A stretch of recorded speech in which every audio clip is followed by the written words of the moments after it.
All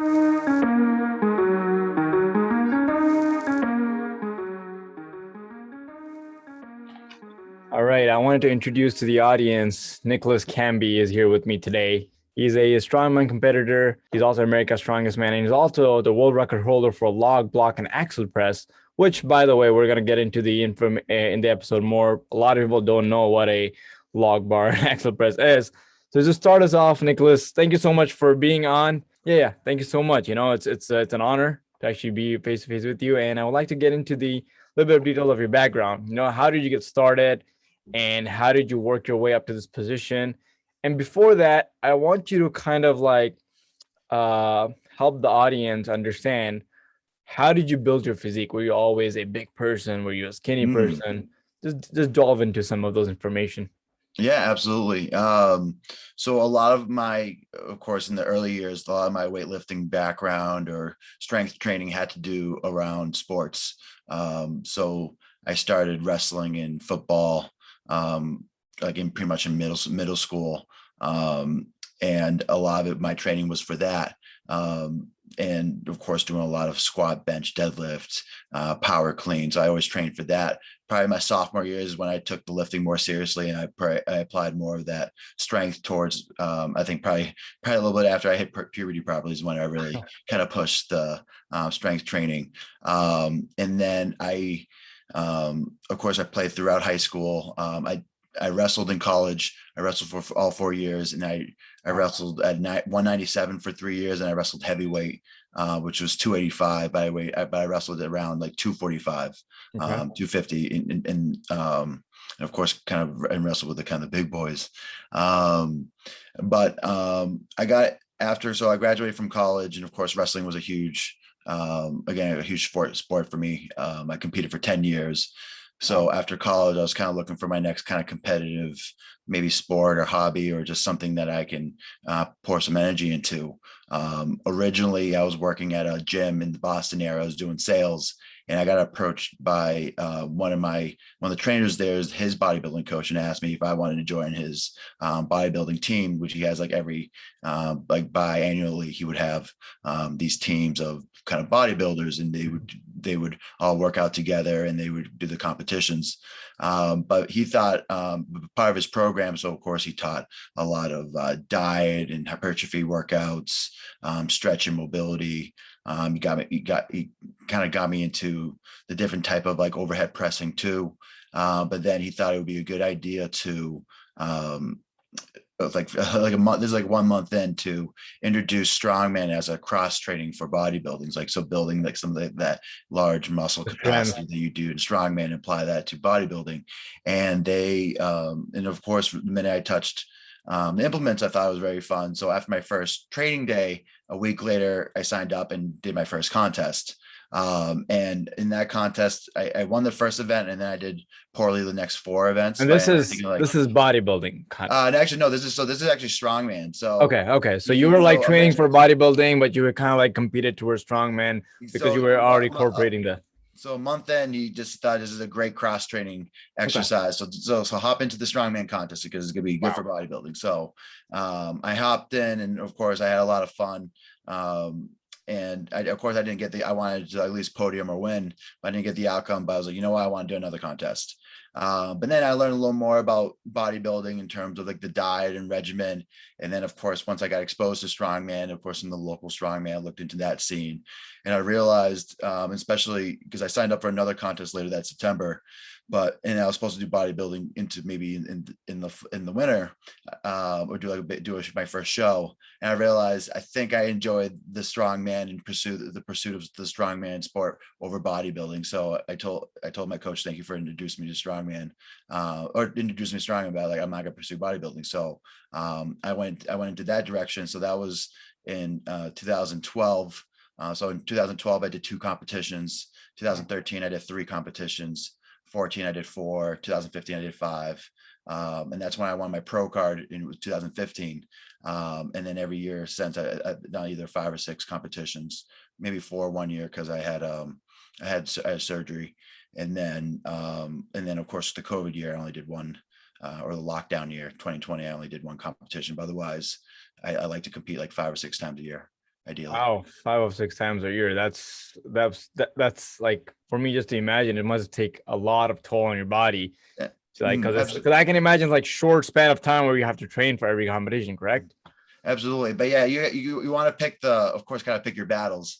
Um, but but for the most part, it just, I think after you kind of accumulate the volume, and if your recovery protocols are there, then you should be okay for the most part. But who knows, maybe a few years I'll have a little more wear and tear, and that might be a little bit harder to say.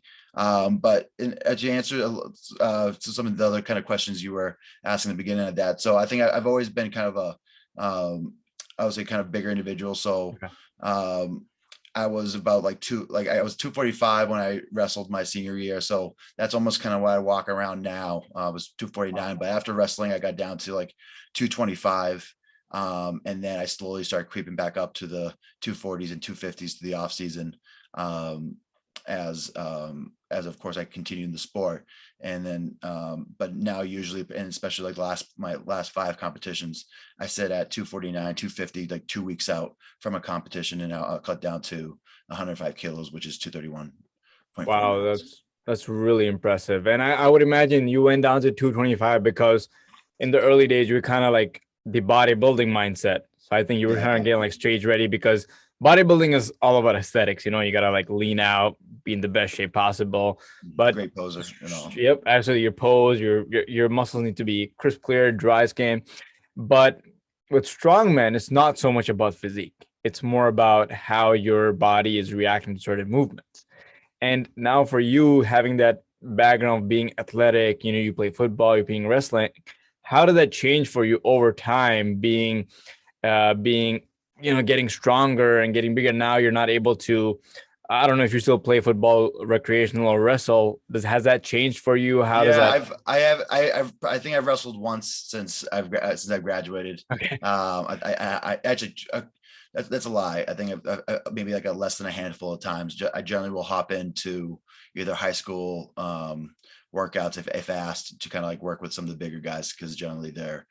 it's tough to get like heavyweight wrestlers. So my head coach used to call me and ask for some help to kind of work with some of the big guys. But that's pretty much kind of the extent of it. So um, I would say there's not really too much of a use for wrestling workouts as it applies towards kind of strongman, especially when you're Sure. always kind of working out and building up a lot of lactic acid. So I would say it'd be really tough to have to like a huge squat day and then go wrestle. That would be, and then football wise, no, I think, and of course it's always fun kind of recreationally. But you get to points where if you want to kind of compete at a serious level, like you need that time spent like playing with your friends or buddies or something like that. It could be better spent to training or recovering or applying somewhere else in life that's going to help your ultimate goal of being a better strongman. So unfortunately, like I've cut out a lot of the golf or other kind of like sporting events in pursuit of being the best. Absolutely. And I think that's a sacrifice, everyone who's at that level can definitely attest to that.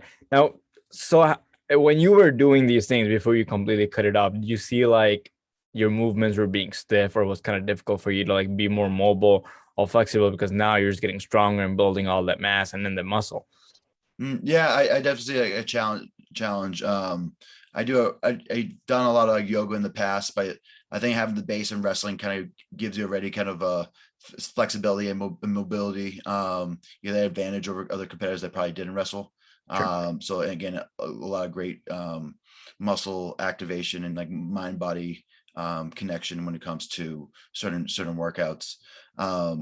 But for I would say kind of going forward, I generally do a lot of stretching, and of course I like to do like a lot of the sauna to help kind of loosen up before big lifts. But I would say mobility and stretching is definitely pretty important. I would say there's I won't say I'm the most kind of most flexible, but I think I'm extremely mobile, probably over mobile for compared to most athletes in the sport.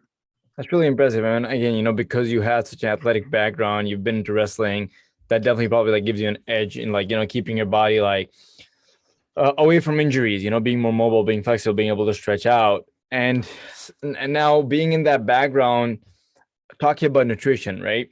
How does that play for you? Because you were an athlete, you were wrestling, you were even football, you were burning a lot of calories, you're eating food as fuel, and then you went to bodybuilding. In bodybuilding, again, you got to bulk up, eat 3,000 plus calories depending on your height and everything, and then again cut down. And then now you came into strongman. How has that evolved for you? How did you kind of adapt to the different eating habits, the ability to eat more, and where do you stand right now when it comes to competitions versus an off season for you? How does that look like for you? Sure. Yeah, I would say probably my diet probably wasn't the best when I was wrestling, and then bodybuilding, I probably cleaned it up a little bit. And then focusing on kind of strongman, I would say a lot of it was I did, of course, a lot of give and take, but at first, even the first maybe 3 or 4 years, I wasn't really sure where the future was in strongman. So I wasn't necessarily putting all my eggs in one basket. So I was still training and having fun, but I was still I could have probably had a better diet, and I probably could have rested more. But it's not until I kind of really figured out that I could have a future in the sport, or there's definitely a viable opportunity. I could win a big contest, or be at the top of the weight class. So that's when I started putting kind of all my eggs in one basket. I think I probably figured out my diet probably recently, in the last 2 weeks, or not 2 weeks, sorry, 2 years. Probably in 2019 is probably when I cleaned it up the best, into something that, and probably every month, every quarter, I'll probably get better systems and better practices. But I would say now it's evolved to the point where I follow like the vertical diet by Stan Efforting. So I try to stay with a lot of red meat. And of course, a lot of it's because of the macronutrients. Of course, a lot of rice and sweet potato and oats for my carbs, and of course, a lot of fruits and vegetables. I will mix in some chicken and salmon, but it's primarily either a cut, some sort of a cut, if a New York strip, if a ribeye, top sirloin, which is super lean as well. So generally, I'll say I follow kind of like the vertical methods there. I've done like cod in the past.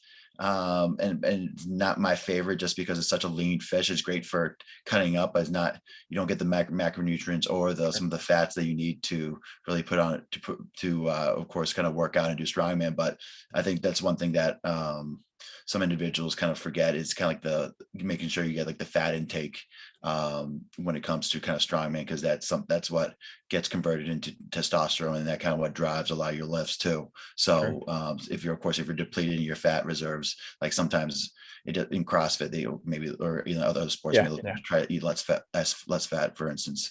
No more time than not, that doesn't really help in strongman. But for the most part, I'm always improving my diet. But right now it's about 4 days. It's like 4 meals a day, and that's something that's pretty comfortable. And I've been doing that the last couple of years.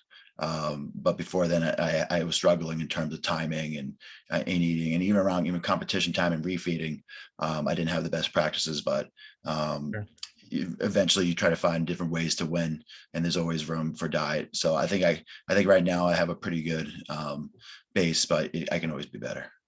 Absolutely. Now let's get a little bit more specific. Let's talk some numbers, right? What were you eating in terms of calories when you were playing football or wrestling primarily? What were you eating when you did bodybuilding for a little bit? And what were you eating when you started strongman, and compared to right now? That's a tough question, because I never really measured calories back then in actual meals, right? And at times I was eating like crap. So that's kind of tough. But if I had to, but I can tell you probably right now, I'm generally burning anywhere between like 3,000, 4,000 calories a day. So I would guess my diet could be anywhere between 3,000 and 5,000 calories per day. So maybe like 5,000 on training days, and maybe in the 3,000 to 3,500s during like non-training days. So that's my best guess of like where my calories are now. And then I wasn't really sure, because it's really hard to track those numbers. So I didn't really, even though I was even doing bodybuilding, I actually wasn't. We were alone posing like what to eat, but I never actually started measuring my food at that time. I knew what I eat, and I had a pretty good sense of like healthy nutrition, but I wasn't I wasn't weighing my food. So I don't have any like reference points in that sense. Sure. And then so now you said that on your training days is 5,000, on your off training days 3,500. It's just very interesting to me, because Brian Shaw and all these strongman competitors from UK and even branches from the US, they eat in like tens of thousands of calories. And I mean, that Absolutely. tells from their physique. Now, does that play into how huge you are in a strongman, or is it based off your, again, is it based off your strength, your lift? Like, how does nutrition factor in when you're competing? Sure. So I think just based off like the calorie number, the first thing I think the big difference between myself and Brian Shaw. So of course Brian Shaw competes in like a limited weight class, Sure. so he can really weigh whatever he wants. And of course he's probably like naturally like let's just say he's like a 250, 260 person, but like of course put on all the muscles where so he's upper 400 pounds. So of course there's a certain equation in his head is like the amount I eat, the amount I recover, and the amount I lift, I'm going to get stronger, right? So like sometimes eating more calories is going to be beneficial for his growth. So for myself, for a 105 kilo athlete, I kind of had to be more mindful of my weight because my weight gets too out of hand. It's going to be really hard to cut down to competition weight come 2 weeks, 1 week out from competition. I've done bigger cuts from like 255 and had a difficult time competing well because of course it was really hard to hydrate, even though yet we have like a 24-hour weigh-in, but it's really hard to rehydrate, refuel after a big cut. So I found that like 248 and between like 248 and 249, 250 is a great area for me to cut the water and do like a water cut 1 week out. So that's kind of what I executed. So ideally, I would say that I would like to eat more calories, but I also have to be mindful compared to like a Brian Shaw because I actually have to cut weight and make and hop on a scale compared to Brian where you can weigh whatever and generally like especially for the heavyweights, mass moves mass, right? So the bigger you Mm. are, more likely that you'll be stronger and things like that. Again, you're taking a bigger risk, being Yeah. heavier on your heart, but some guys kind of see that risk as worthwhile. I mean, this is a literal vision or a visualization of eat big, live big. That's really what it is. And just on that point, I mean, sure, we just talked to Brian Shaw how his mass is different and his weight class is different. He's just training to lift, and he can eat whatever he wants. Have you seen over the past few years? Have you seen any negative health side effects or negative effects on health with eating so much food? Consuming so much food or consuming so much food throughout the entire time. Like depending on what your meal is, has that affected your health in any No, way? I think I've probably improved probably since my early years. I think my gut health is probably the best it's been. So of course, like the microbiomes and like bacteria, and of course, why individuals take probiotics. So for the most part, I would say like my gut health has probably been the best. So I think I do a really good job digesting, and I have always kind of like a high metabolism. I always try to like walk after meals, and that helps me be hungry for my next meal. So for the most part, I think I probably improved. I think my gut health, if anything, and I think that also helps me stay away from like sickness compared to like when I was younger, going out Sure. drinking, getting off of your rhythm and also I would say for the most part, yeah, it's probably the best it's been. But That's really awesome. it was a lot of it's still a lot of effort and again something I can still improve. Of course, I can understand, eating for me, like every time I think about eating a lot, especially after my surgery and stuff, when I was trying to eat at my maintenance because I'm so used to like kind of going up and cutting weight, I had to find it difficult. I was like, how the heck am I gonna eat like 3,000 calories or so on? Mm. So I understand how challenging it can get. And what about your supplementation? I assume you take something for your joints, for since you're kind of like beat up for the most part. Do you take anything that's Yeah, of course. I've taken a lot of joint supplements over the years, and of course a lot of protein, creatine, glutamine in terms of like before and after pre-workouts and everything like that. And then yeah, I try to take a lot of things that just, of course, kind of keep me healthy, and I think it would keep me kind of like optimized for the sport. Sure. Awesome. I mean, that's really interesting to know from a nutrition perspective. That kind of cleared so many things that I had in mind about like being a strongman, you just have to eat a lot. But one thing that you pointed out right now, which I didn't even know, that even strongmen have to cut weight. I mean, they have to get to a weight class for them to compete. Yeah, so I'm not sure how familiar you are with the weight classes. So the 105 kilo weight class or 231 is like the heaviest of the weight classes, and then a lot of times either 90 kilo or 200 pounds is kind of like the next weight is the next class, and that generally is like a subclass of 231, or subclass of middleweight, and but generally most men are kind of falling into that 231 class, and then there's also the 175 pound weight class or the 80 kilo guys. And then you find like kind of the most kind of like efficient, fastest athletes in that class. Yeah, I mean that's like But that's bodybuilding weight. but that's a kind of a more growing class. But in terms of, let's just say for like America and American men, most times you're going to find the most individuals either in that 231 or heavyweight class. Is generally like the guys that decide to come out for strongman or in that strength sports, generally kind of way in that range. And do they need to progress through different weight classes to be able to get higher, or they Yeah, can? it's up to them, right? Sometimes people find themselves at like 215 pounds. So like I can either cut weight to 100 to 90 kilos or 200 pounds and be, of course, very competitive, or I can be one of the lighter guys at 231, but I don't have to cut weight. So it's really depending on what they're willing to put in, and also what their goals are. If their ultimate goal is to be a great 105 kilo athlete, then they probably want to go up. But of course, if they want to be, they think that there's a career, or if there's better opportunity as a 200-pound athlete, they go, of course, to go that direction. But it's, yeah, but in terms of the weight class, and that's for the men's weight classes, and then women, like for instance, like this next contest, there's 4 weight classes for women, which is like the 140s, 160s, 180, and then of course 180 plus, or the heavyweight women. So those are the common weight classes for the women, and then and those are all showcased at this next show in Daytona Beach. Wow, that's impressive. I didn't even know. Like it's literally like being in a UFC, or like boxing, where you're like weight classes cutting in, and you're even bodybuilding. There's pretty much. That's really impressive. That's really impressive. Of course, you find all different like kind of type of athletes. So of course, the lighter guys, you have a lot of like great technique and a lot of speed.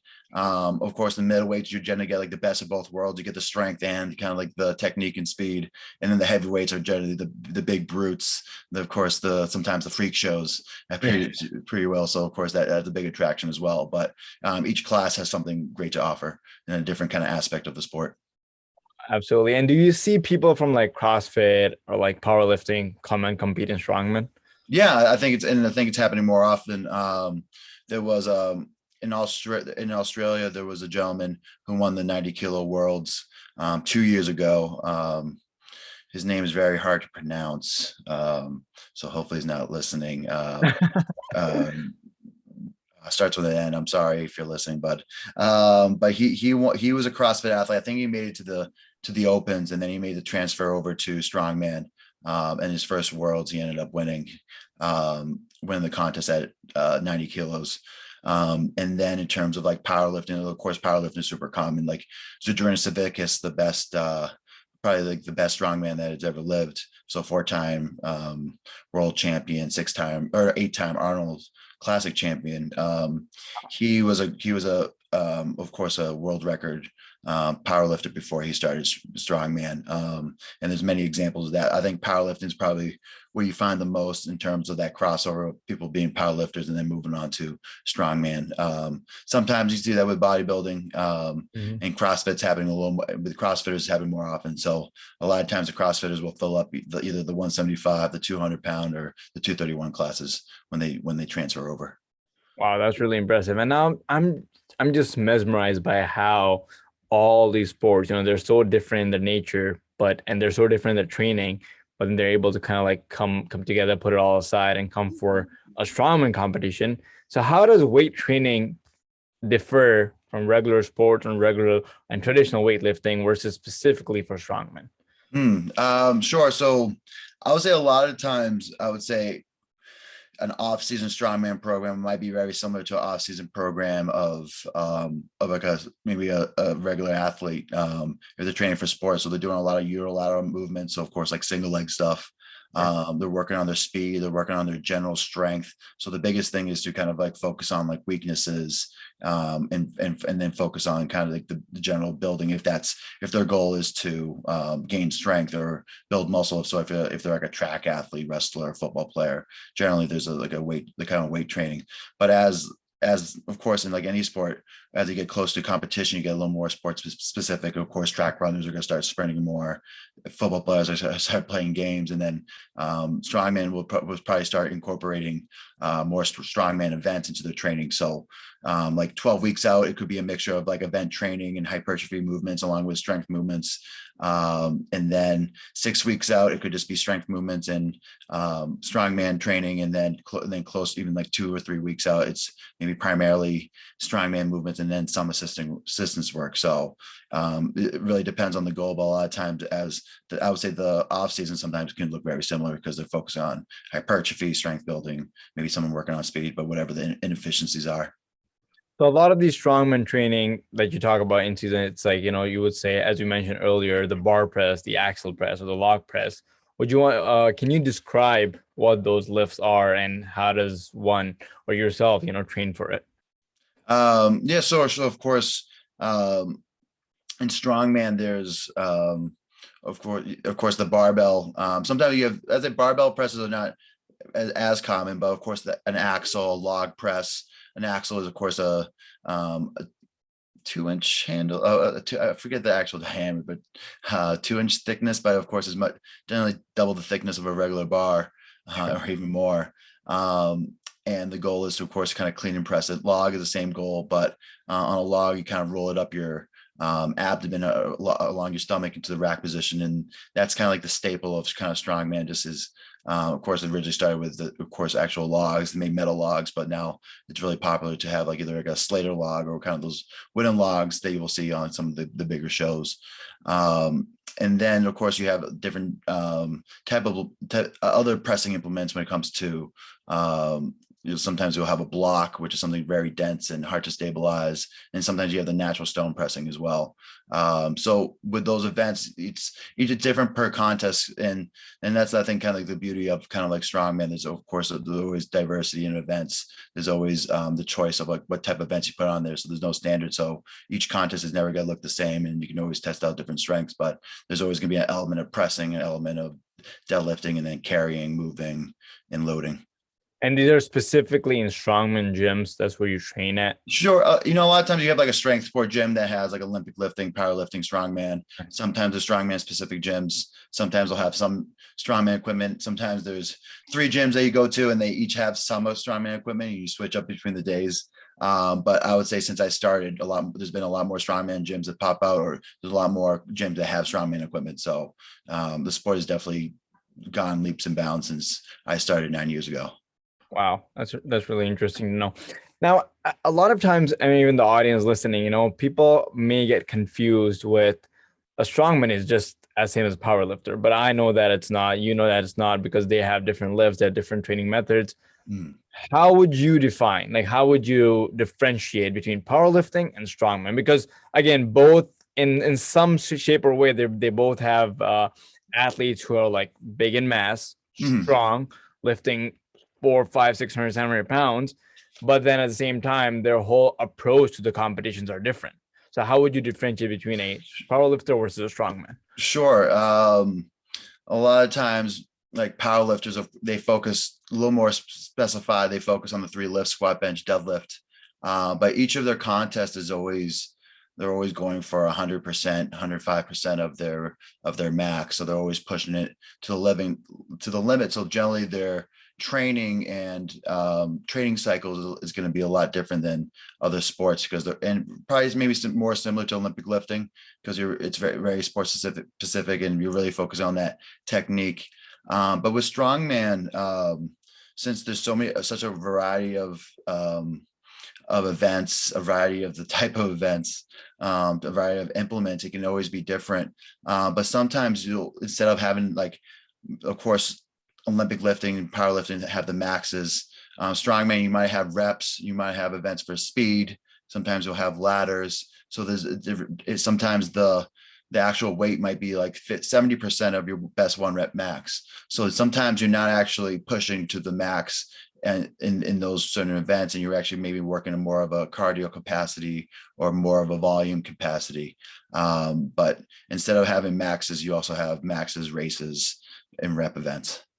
So basically powerlifting is strictly strength based on those three major lifts, versus strongman is strength at the same time. As you mentioned, there's a lot of like movement, explosiveness, some conditioning also involved, because I understand that, strongmen, like, they have to lift logs and walk. They have to carry like big balls and walk. So, I think the speed and time plays a huge role in how you train. Yeah. And so for instance, a lot of bodybuilders, a lot of powerlifters will have like an 8 to 12 week block that they'll put out in terms of competition. Strongman, they could have anywhere between like a 3 to 6 week block and still be very effective for their competitions. They could kind of change the way their style is. And usually strongman compete more than powerlifters, since the powerlifters are such a specified movement, whereas a strongman, certain contests might not even be that taxing. It could be something that could be sub-maximal lifts for all the events. So they're able to do more of those compared to powerlifting, which is always always maximal events. So at times vary. So sometimes the top powerlifters will do 3 big contests a year, but some strongmen, especially the heavyweights, can be up to like 8 to 10 contests. Personally, I've done 5 contests this year, and I would say that's decent. But like 5 or 6, I was mentioned before in the interview, 5 or 6 is generally my peak. But again, if this was actually my full-time job, I could potentially squeeze out a few more. Of course, no, absolutely, and that's really impressive. That's very interesting to know, like, how they're competing and they're constantly in the game. Just training, compete. Now, on that point, you are the world record holder for bar, axle, and log press. I want to tie that in with how did you prepare yourself? Your mindset.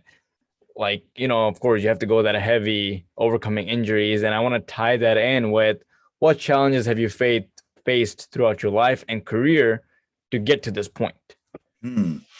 All right. So yeah, it's kind of a loaded question. So if I Sure. get off track, just steer me back in the right direction. So let me just start with like the implements. So each implement has their own kind of difficulty. The one that came most naturally was the axle, and that's the first one I broke.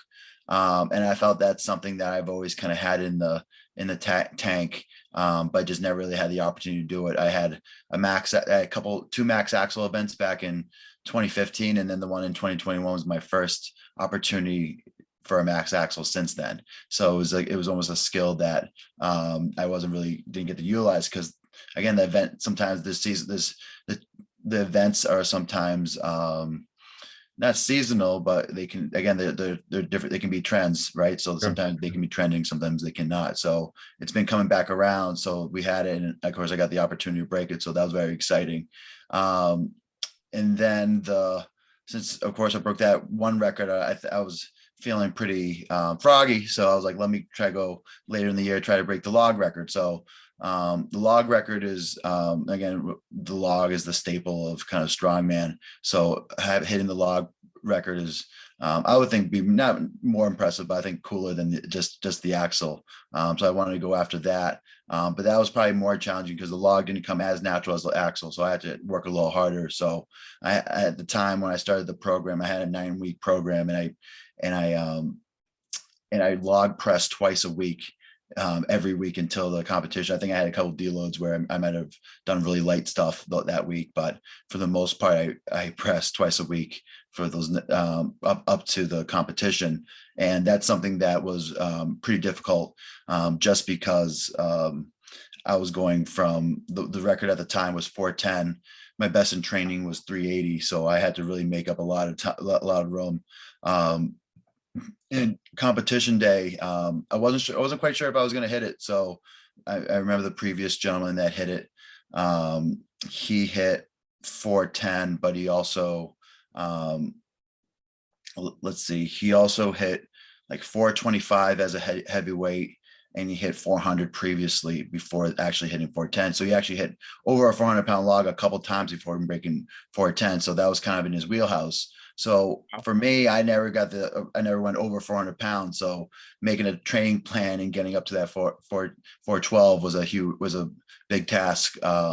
So, and then come training day or come competition time, again, that's why I came out there to do. So I hit my opener. I missed 400 pounds, and then, but I know there was more of a technical error on 400 pounds, and I came back and hit 412 to hit the record when, of course, everything was on the line. So, so that was just like a record breaker in itself. But I thought it was kind of like, this is probably like it could be the only time I get to do it. Maybe like something happens this year or next year, or I don't get another opportunity. So I was like, this is now or never. So I was glad I was able to hit it. So that was a great, hit. And also, just kind of a metaphor in terms of kind of sticking things out. But when I went to that record breaker, I was like, you know what, like breaking the log, like if I'm just going to do a log, I'd rather do maybe another event. I could have another one in the tank. So I also asked to do the block world record. And that followed the log on that same day. So I broke 2 world records that day. Wow. And I did the block. And that came pretty natural. So the block record has been contested, but it's not a very like established, not as mature record as the log. So it was a little more doable. So that's something that if I was strong in the log, I should be able to hit that. So that was kind of exciting. But I think what got me, I think, to that point was, I think, to kind of sum up your question, but I think just even throughout the strong was always kind of perseverance, but also spending a lot of time and being very dedicated to the sport. I think sometimes people forget there's no kind of shortcuts around hard work. And generally the people that either win contests or hit those big records are sometimes the experts, or like kind of like the best at what they do. And the best at what they do is because they have either they're outworking their competition, or they have the most hours under their belt. And I would like to say that I probably have the most experience, or the most hours on the belt compared to most of my competition, or the kind of current roster that you find in like 105 kilo men at the moment. So I think that's kind of what comes down to, is just, I think I've seen a lot been a lot of top level competitions, and been able to, of course, always build on that, but always kind of competing, and always kind of having a focus of just getting a little better every day has kind of been kind of what's been helping. Of course, and I think it comes down to being resilient, because in health and fitness and everything in life, the more resilient you are, the more you want to push yourself, the more you're the more you're closer to success.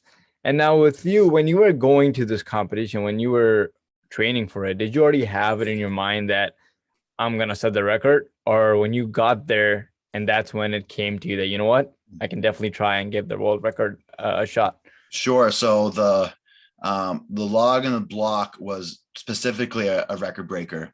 And we're going to and there's supposed to be other guys doing it. So I ended up having one guy do the log with me, and another guy compete and do the block with me.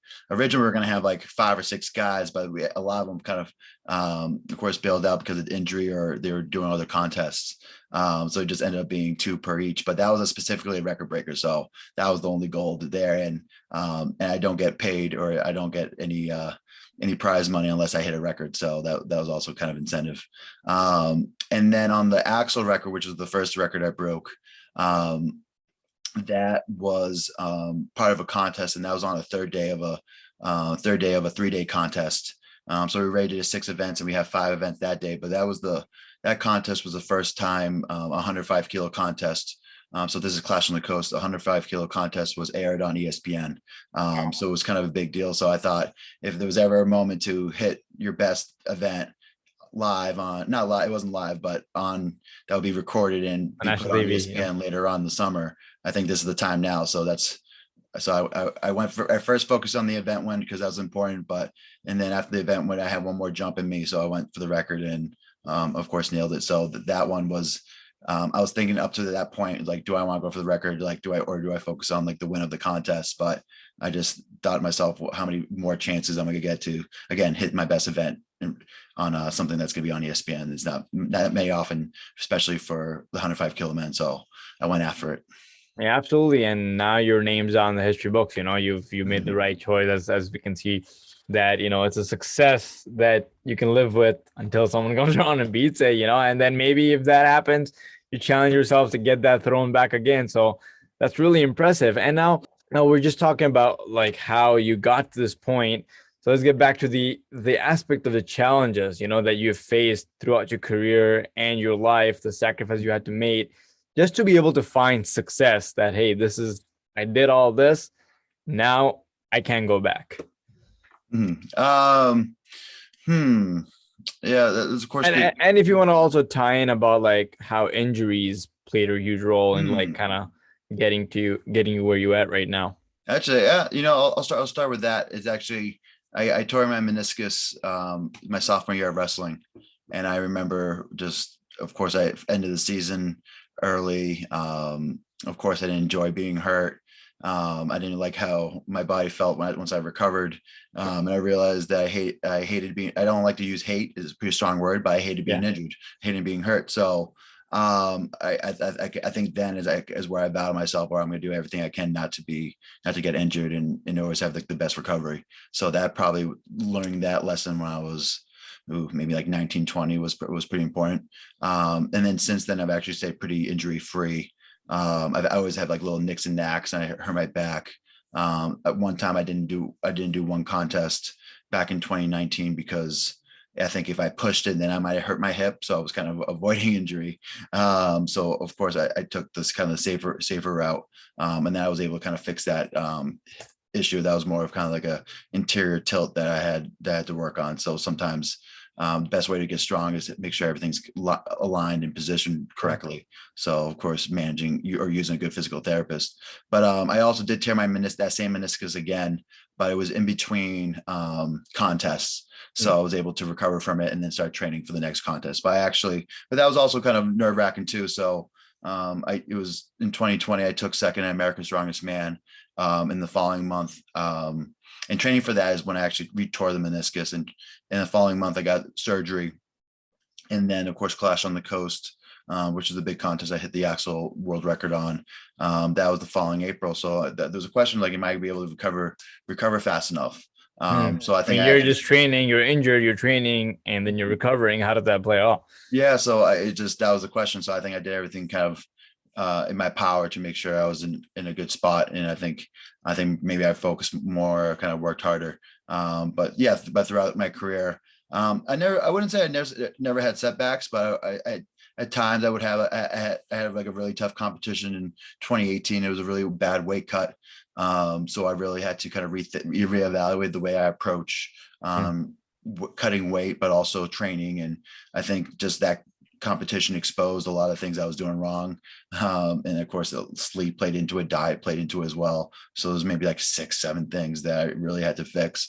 So I would say sometimes some of those setbacks really kind of teach you of like what you need to do. And you have two choices. You can either let it be a setback, or you can kind of learn from your mistakes and bounce back from it. But I always say that, especially kind of being something you always want to put yourself out there. So I think kind of my motto and is always kind of compete often, but I was never afraid to lose going to competitions, because I always knew I was going to either learn a new event, hit some new PRs or personal bests, and of course, or potentially like win the contest. So I always went in terms of like have a challenge in mind, and then of course first you got to beat yourself before you can beat or stack up against the other competitors. Absolutely, and I love that. You gotta look at yourself as your major competition first. Once you beat yourself, then everyone else is just gonna be in a hindsight. If you're successful with it. And would you say the 2018 competition was the most challenging thing for you throughout your entire career? It was challenging. Just try. I went in probably a little too complacent, thinking that like, oh, I had a good run at America's Strongest Man. I took third that year in 2018. So I was heading into, actually it's the same competition I'm doing, like the same promoter of the one I'm doing now. So official Strongman Games, World's Strongest Man, 105 kilos. So that was the one in 2018, and that was out in Raleigh. but just the weight cut was awful. I didn't really compete much. So yeah, that was a really tough contest, and not just physically, but mentally, just because I didn't physically prepare myself for that. And also mentally, it was very hard for coming in 15th after coming in second the year before. So that was very tough pill to swallow. But I learned that of course I had to be accountable for what I did up to that point. And I was mentioning 6 or 7 things that I probably could really improve upon. And it took 2019 to really rebuild on all those areas. So I could be, ideally I thought 2020 was going to be that big year. I put everything together, but then of course it got delayed toward the end of 2020 and really, and then carried on to 2021 where I would have my have my success and have my comeback per se. Wow, that's impressive. I mean, you had that one moment where you hit a reset button and then you kind of like dialed it back in and you got your success back. That's really impressive. Yeah, but I think most athletes, and not even athletes, even in anybody, if you spend as much time in their craft, they're going to probably fail more than they succeed. And that's of course an example right there. I mean, that's how you're gonna get better, right? You have all these big athletes, soccer, basketball, baseball, Formula One, or anyone. They always come this close to success every single time before they finally obtain it. So that's really the way it's gonna play out. At the end of the day, you keep pushing yourself, and now you are where you want it to be, which is the end goal. Absolutely. And of course, I was mentioning like the best strongman of all time before is Adrian Savickas. He won for World's Strongest Man, but a lot of people don't know he took second 6 times. So he took second 2 more times than he actually won it. So he's been a finalist 10 times and was only able to win 4 of them. That's how hard it is to win that contest. And again, how resilient he is to just keep competing at World's Strongest Man every year. That's even being a World's Strongest Man competitor every year is a success on its own, but also having all those podiums is nuts. So again, that's just resiliency, another example of resiliency. Absolutely. And I don't think people realize that. People think everyone that's achieved success, they've achieved it from day one. They don't know about the failures or how close people let it go. And I think when it comes to health and fitness, that's the biggest thing I think people oversee. They put in the work 1 week, 2 week, 3 weeks, and then they're like, oh, I'm not down 10 pounds, 8 pounds, whatever. I haven't gained any muscle. And they just shut it off. They're like, it's not happening. But what they forget is that, they're so close to their goal, another 2 weeks and they'll see a huge difference. Mm-hmm. I think that really, really plays out into how you kind of like direct your life, and the decisions you make. Now, Nicholas, how does someone, a regular person, average person who doesn't want to compete, right? But can they benefit from strongman training? And what would you recommend? Where do they begin? And if they do want to make a career out of it, what route can they take?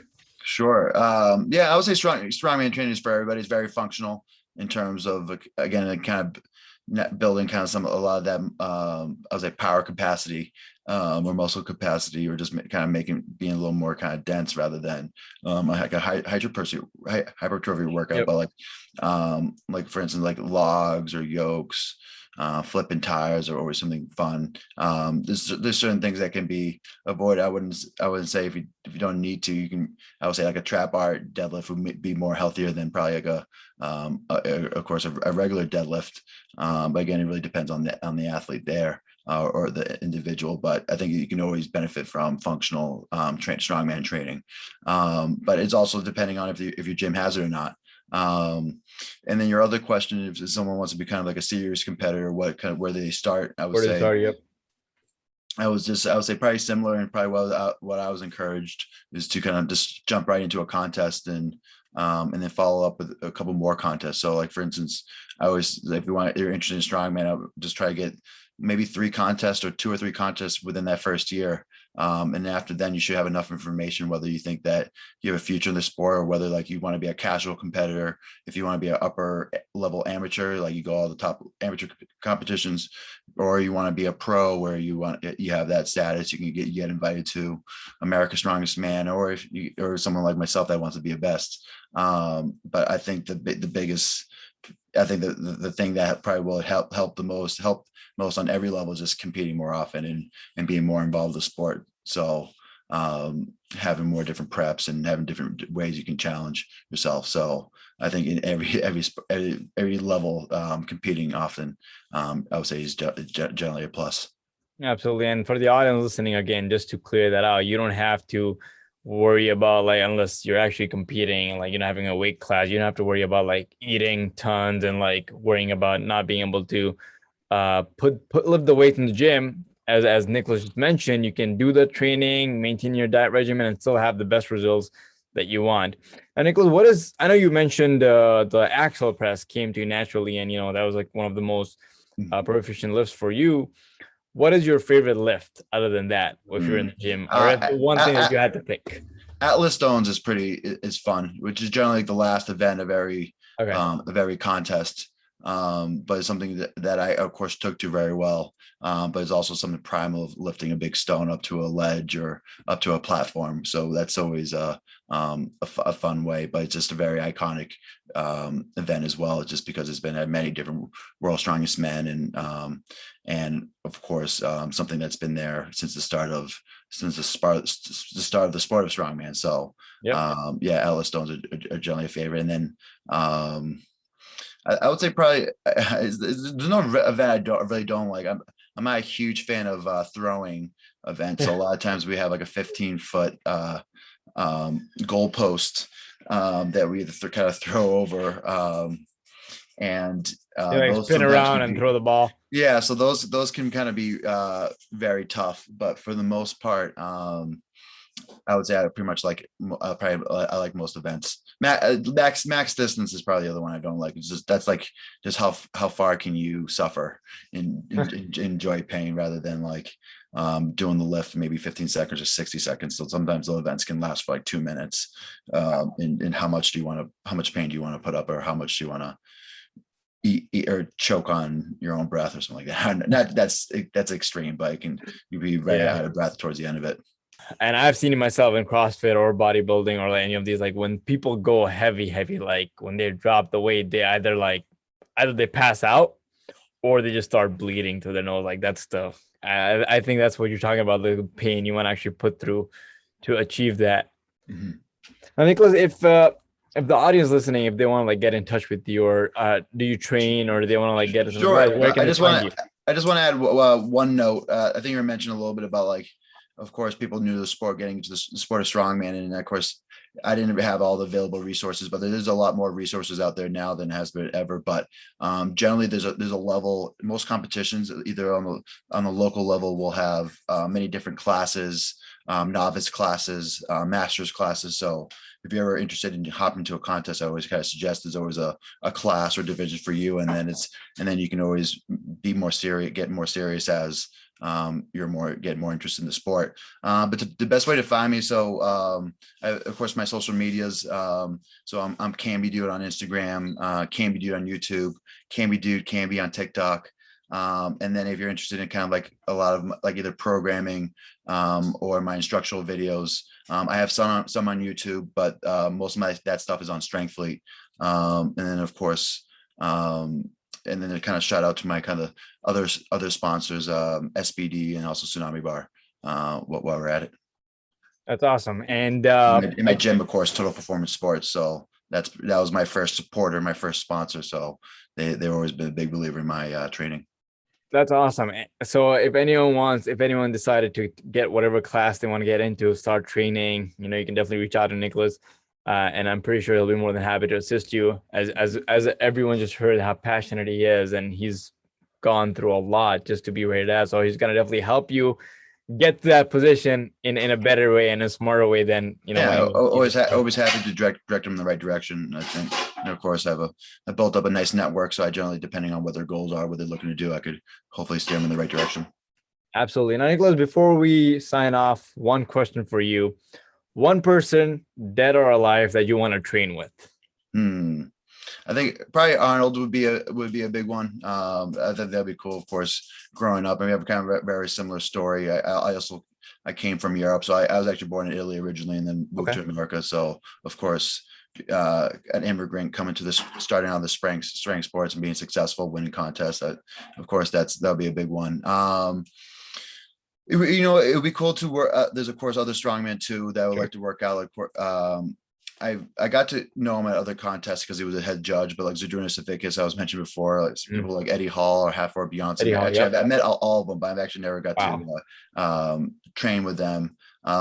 Even like kind of like the recent like Rogue Invitational winner and former World's Strongest Man, Martin Lises, is a kind of a great personality. So he would be fun to train with. So mostly I would say kind of like, I would say strongman, and it would be, and of course there's other kind of like individuals like the Thomas Inch or Louis Cyr, who are like famous old time strongman, but just, Sure. I don't know necessarily train them, but seeing them in person that would be a spectacle as well. A lot of those old timers, and then also some of the classic weightlifting champions of the past, like the Russians and the Eastern Bloc countries where they used to have the great Olympic heavyweight champions, like the Bulgarians. That would be not necessarily train with, but if I get to Just to be in their presence, watching in person, that would be very fun. Awesome. Thank you so much, Nicholas, again for taking our time and being on. And definitely, we look forward to hosting you again to get into more other side of things for strongman competitions. Absolutely. Thank you, Rafi. We'll talk soon.